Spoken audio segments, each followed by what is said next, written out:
So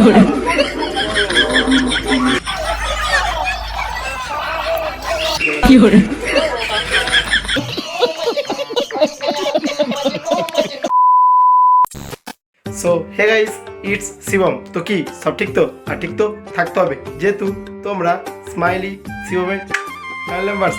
তো guys আজকে বেরিয়ে পড়েছি ঠিক দুপুরবেলা, আর আজকে যেহেতু এখন বাজে 3টা। তো গাইস ফাইনালি দেখতেই পাচ্ছ বেরিয়ে পড়েছি। আর কি বলবো, তো আজকের ভিডিওটা ঠিক অন্যরকম হতে চলেছে, মানে ওরকম বলতে গাইস বেশি কিছু না। তো কালকে যেহেতু সরস্বতী পুজো আছে, সেই ভিডিওটা তো দেখতে পেয়েছো তোমরা, আপলোড হয়ে গেছে। আর যেহেতু কেমন কি ভিডিওটা হয়েছে কমেন্ট করে তোমরা বলো। আর গাইস আজকে যেহেতু যেতে চলেছি এখন মেচেদা, তো তার কারণ হচ্ছে গাইস আমার মেসোমশাইকে একটু গাড়িতে তুলতে যাব। তো সেখানে আমার জেঠু আছে, আর আমি আমার একটা কাকু যাব।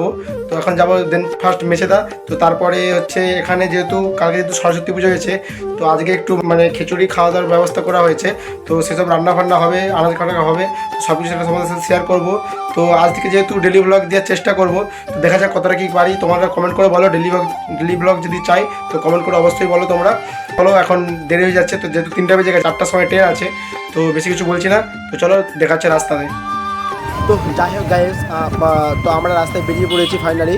তো কাকু যেহেতু গাড়ি চালাচ্ছে, আর আমি পেছন দিকে বসে বসে ভিডিও করছি। আর ঠিক রাস্তাটা তোমরা চিনতে পারছো কিনা জানি না। তো এইটা গাইস যেহেতু জায়গাটার নাম হচ্ছে নোনাচক, আর নোনাচক জায়গাটা হচ্ছে নিমতলা। তো আমরা ফাইনালি নিমতলা সামনাসামনি চলে এসেছি। তো দেখো ভিডিওটা, আমরা একবার হাই রোডে উঠলাম। তো ভাই দেখো, তোমরা তো দেখতেই পাচ্ছ আমি এখন হাই রোডে আছি, মানে কাকু গাড়ি চালাচ্ছে, আমি পেছন দিকে বসে আছি। তো হাই রোডে দেখতে দেখতে ভিডিও করলাম। তো এখন যেহেতু আছি সেই ব্রিজে, মানে ওভার ব্রিজে, আর ওভার ব্রিজের সামনে বলতে ওই কালী মন্দিরের সামনে আছি, কেডিবি কালী মন্দিরের সামনে। তো দেখতে থাকো ভিডিওটা।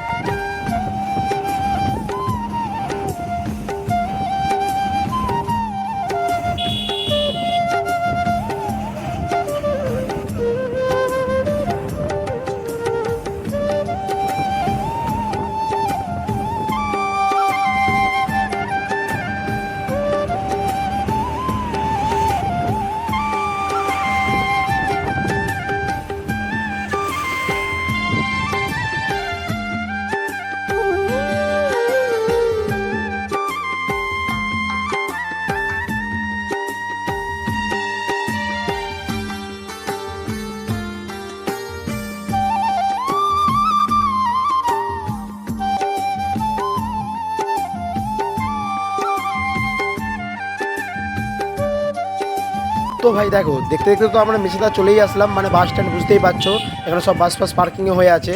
তো আমার জেঠু যেহেতু মেচেদাতে ছিল, তো জেঠু যেহেতু মেচেদাতে আছে,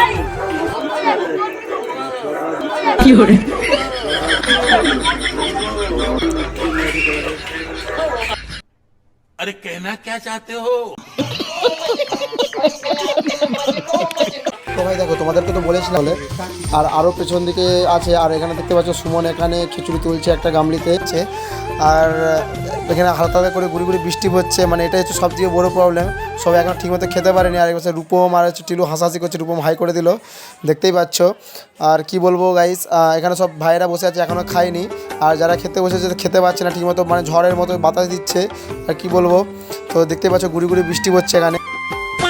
তো দেখো ভাই, তোমাদেরকে যেহেতু বলেছিলাম যে গুড়ি গুড়ি বৃষ্টি পড়ছে, তো ফাইনালি একদম এত জোরে বৃষ্টি পড়ছিল।